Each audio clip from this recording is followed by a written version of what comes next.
এক বিরল দৃশ্যের সাক্ষী হলো বিশ্ব। ইতিহাসে প্রথমবারের মতো সফলভাবে মহাকাশ ঘুরে পৃথিবীতে ফিরে এসেছেন 6 নারী।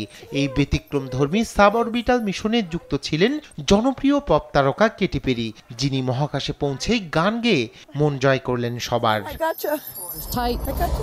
মিশনটি পরিচালনা করেছে জেফ বেজোসের মহাকাশ কোম্পানি ব্লু অরিজিন এবং এটি ছিল তাদের নিউ শেপার্ড প্রোগ্রামের NS-31 নামের সর্বশেষ ফ্লাইট।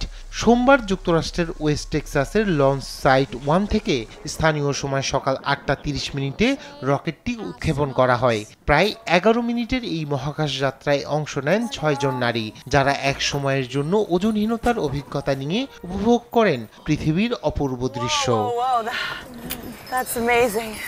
এ যাত্রার নেতৃত্বে ছিলেন সাংবাদিক লরেন সানচেজ, তার সঙ্গে ছিলেন পপ তারকা কেটি পেরি, লেখক ও নাগরিক অধিকার কর্মী আমান্ডা এনগুয়েন, সাংবাদিক ও CBS মর্নিংসের সহ উপস্থাপক গেইল কিং, নাসার সাবেক রকেট বিজ্ঞানী আয়েশা বোয়ে এবং চলচ্চিত্র নির্মাতা কোরিয়ান ফ্লিন।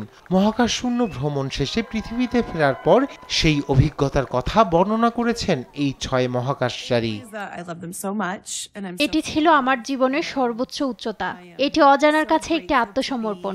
সত্যি অভিজ্ঞতাটি ছিল অসাধারণ। এই অভিজ্ঞতা থেকে আমি একটি গান লিখব।